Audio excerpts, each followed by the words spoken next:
Hey everybody, welcome to another episode of Sports Talk from the Crib. I'm your host, Tanner Christian. Coming up on today's episode, Liar, Liar. James Harden has called his boss, essentially for almost a decade, Daryl Morey, a liar, saying he will never play for him ever again. And I'm also getting into Dalvin Cook has signed with the New York Jets. I'm giving my thoughts about that. And Ezekiel Elliott has also found a home in New England. So we're going to talk a little football and running back movements that have happened. But first, go ahead and give us a follow on our social media networks at Feel the Heat ENT. It's on Instagram, Facebook, YouTube, and Twitter, Feel the Heat Entertainment. We're going to be posting up some things about, obviously, what's going on in the world of sports. Football season is around the corner, so preseason has started, and we're going to get ramped up with some big-time content here coming soon. And check out the website at sportstalkfromthecrib.com. The podcast episodes air on there. We post blog posts. And you can also give us a listen on any available streaming platform, especially Spotify, Apple, you name it.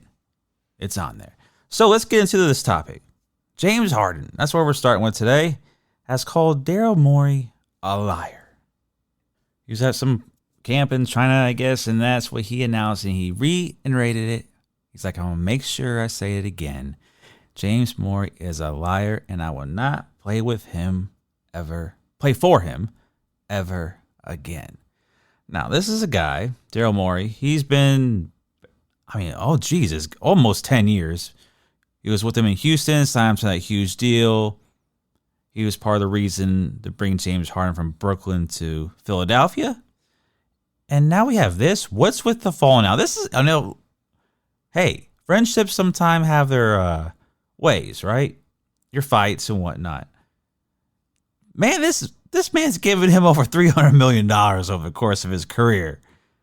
Recently, Harden opted in to his $35.6 million option with the team.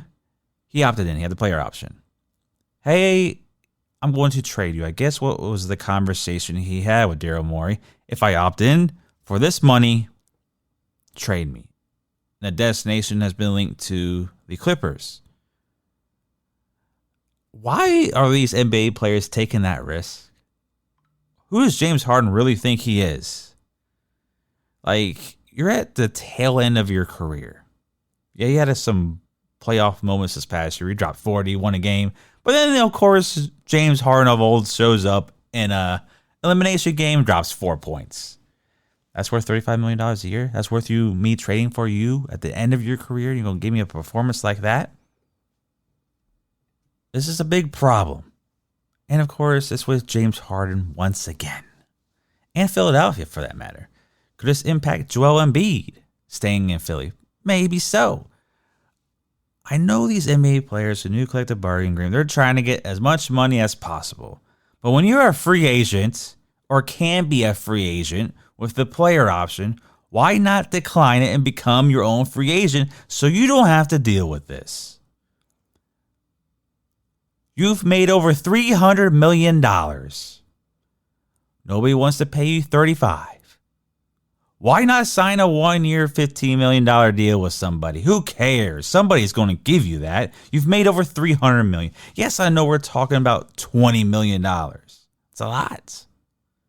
But I'll be like, I've made my money. Why do I need even more money? So I don't get tied into this. And part of it is, too, Daryl Morey said, try to make trades, but he wasn't trading, James Harden for nothing. That's what seems like what's going on.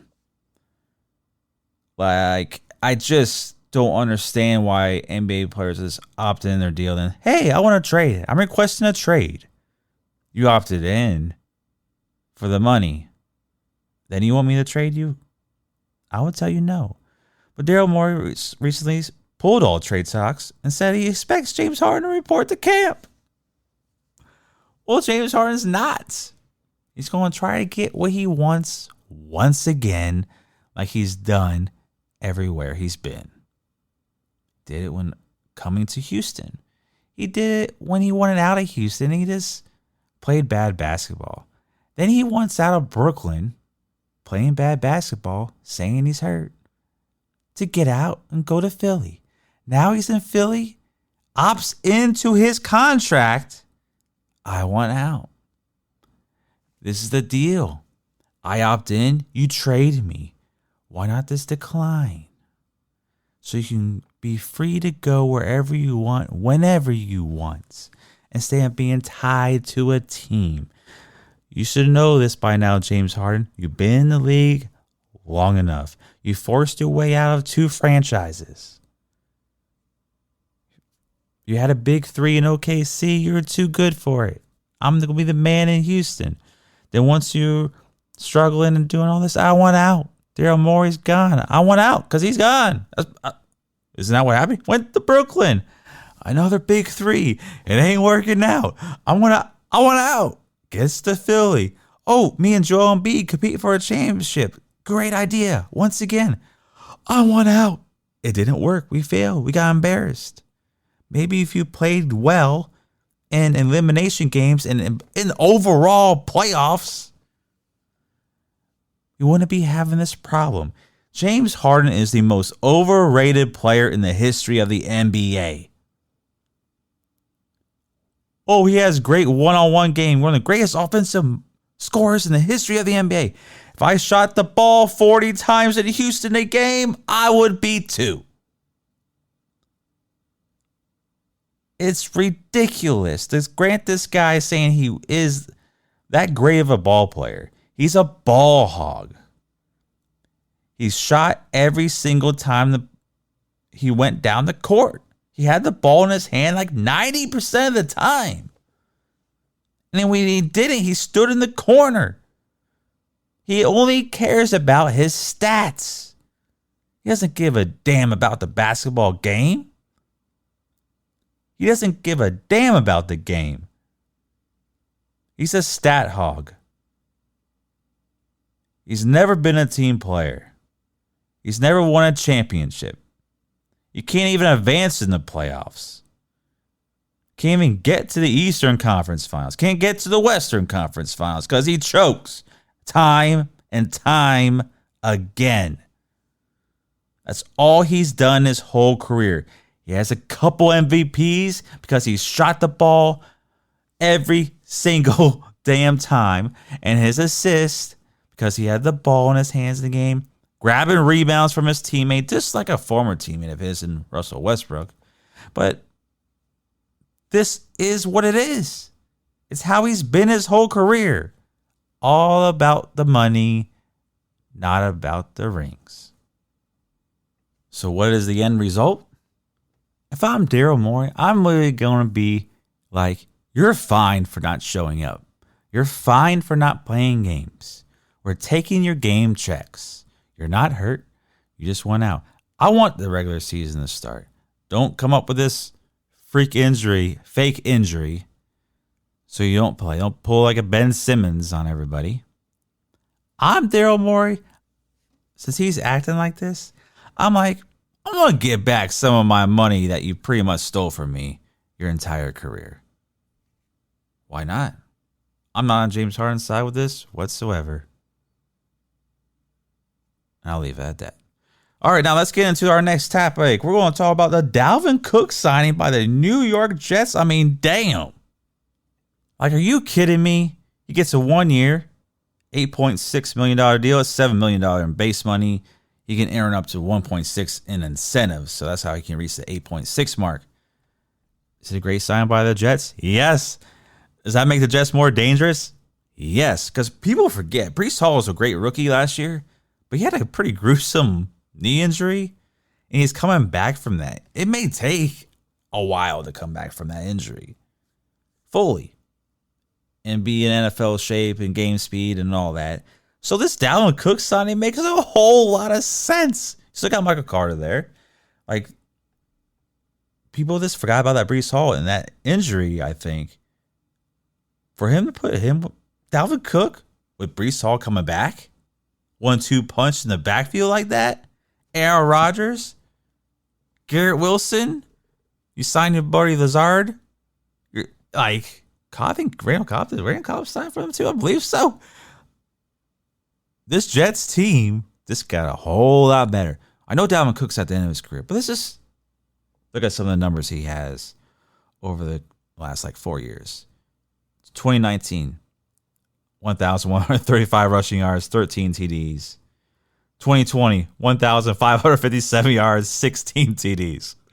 2021, 1,159 rushing yards, 6 TDs. 2022, 1,173 rushing yards, and 8 TDs. So it's not like he's really fallen off. He's a 1,000-yard guy, no matter if he's banged up or not. And pretty much reaches the double digit in touchdowns. And that's just rushing. So this signing is huge. There's rumors going around, hey, Dolphins are interested, Broncos are interested, the Pats are interested. When I saw him on that Jets field, high-fiving everybody, talking with Aaron Rodgers, saying he wants to come to the team, Aaron Rodgers takes that huge pay cut to get a signing, you're like, oh man, it's New York all day. It's like, we really think it's New York now.